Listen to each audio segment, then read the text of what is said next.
दर्शन नमस्ते साथीहरू। आजको भिडियो सुरु गर्दैछु। आजको दिनमा मलाई धेरै खुसी लागेको छ अनि मेरो चाहिँ बल्ल 5 दिनमा 5 फलोवर बढेको छ। यसैमा म धेरै खुसी छु। आजभन्दा सधैँ चाहिँ हाम्रो किचनमा आज शनिबार हो। शनिबारको दिन हाम्रोमा कालो चना बन्छ छ।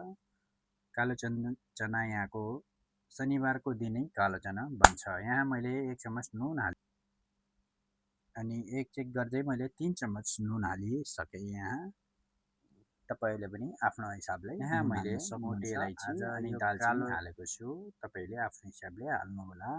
मैले चाहिँ सानो सानो हालेको छु। त अब यहाँ कुकर लगाइदिएर बन्द गर्छ। कम पनि 5 सिटी लगाउनु पर्छ हजुरहरूले। हाम्रो चाहिँ यो किचनमा शनिबारको यो शनिबार बन्छ। यो कालो चना बन्छ। शनिबारको दिन यसो म चाहिँ सिटी चढाएर बाहिरतिर घुम्न गएँ अनि घुम्दाखेरि राम्रो दृश्यहरू यहाँ हेर्न मिल्यो मलाई अनि मन पनि शान्त भयो।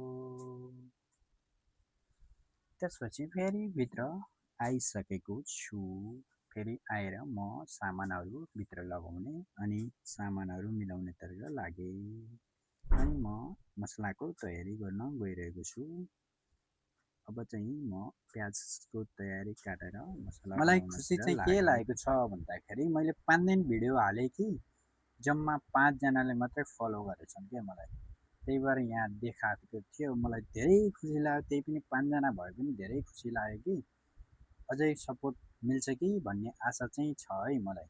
भिडियो चाहिँ अलि चलिरहेको छ, सुस्त भए पनि चलिरहेको छ कि त्यही भएर मलाई राम्रो पनि लागिरहेको छ भिडियो बनाउन। अनि यहाँ सिटी लागिसकेको छ। यहाँ सिटी लाएर म अब टमाटर धुनेतिर लागेँ। प्याज काटिसकेँ अनि मसालाको तयारी गर्नु छ नि त। म यसलाई मिक्सीमा काटेर हालेर पिस्नुपर्ने हुन्छ। एकदम बारीक पिस्नुपर्छ। त्यसपछि मिक्सीमा पिसिहाल्छु अनि तेल चढाइहाल्छु। तेल चढाएर मैले यति गर्न जिरा हाल्छु। जिरा चाहिँ धेरै नहाल्नु, 1 चम्मच मात्रै हाल्नुहोस्। धेरै कालो गर्ने होइन, जिरा हल्का ब्राउन भएपछि त्यसमा प्याज हालिदिनुहोस्। प्याज हालेपछि हल्का ब्राउन गरेपछि त्यसमा लसुन, अदरक, देगी मिर्च अनि मसलाहरू तपाईँले जे मन लाग्यो त्यही हाल्न सक्नुहुन्छ। त्यसपछि म यसमा टमाटर हालिदिन्छु हल्का भुनेर।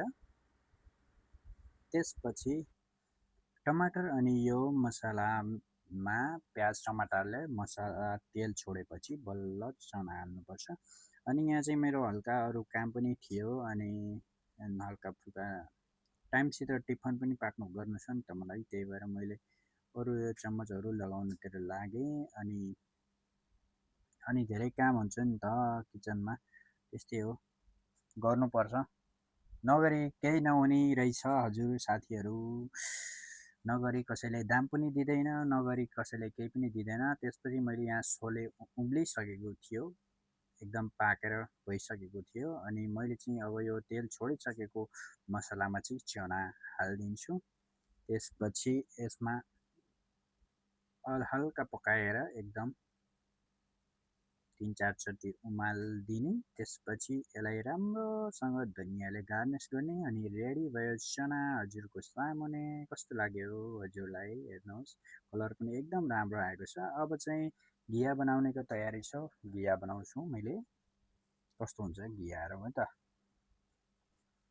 घिया पनि एकदम फ्रेस लागेको थियो। एकदम काट्न पनि एकदम सजिलो भइरहेको थियो। सर्र काटेँ नि त होइन मैले पनि सजिलो।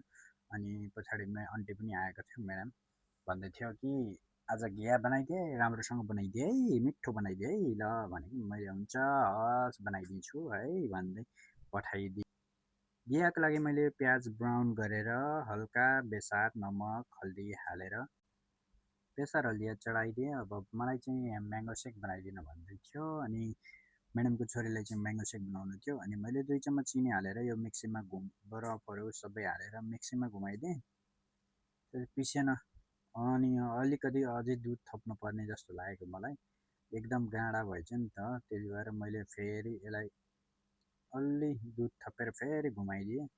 घुमाइदिएपछि यो रेडी भयो म्याङ्गो सेक।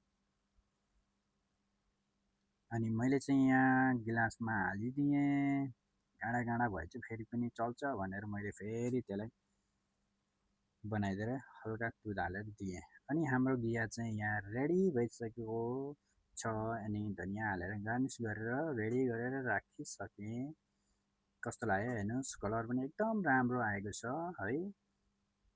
त्यसपछि मैले अरू काम गर्नतिर लागेँ। अनि त्यहाँबाट पुछ्दै थिएँ कि मैले के कुरासुरा त लाग्छ छैन भन्दै पुछ्दै गर्दै थिएँ।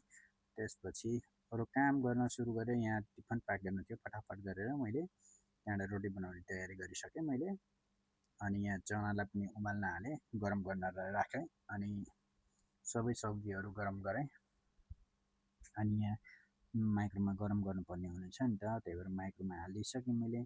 त्यसपछि म रोटी बनाउनुतिर लागेँ। रोटी चाहिँ म धेरै धेरै फास्ट गर्छु अनि राम्रो पनि बनाइदिन्छु रोटी। तपाईँले मेरो रोटी हातको रोटी खानुभयो भने एकदम मान्छे पागल हुनुहुन्छ कि तपाईँ, त्यस्तो मिठो बनाइदिन्छु म रोटी सब्जीहरू होइन। तपाईँलाई अनि कस्तो यहाँ लाग्छ? चाहिँ टिफिन प्याक अनि गरिसकेँ मैले। अब ट्याब प्याक भइसक्यो, अफिसतिर लैजानलाई दिनुपर्ने हुनेछ।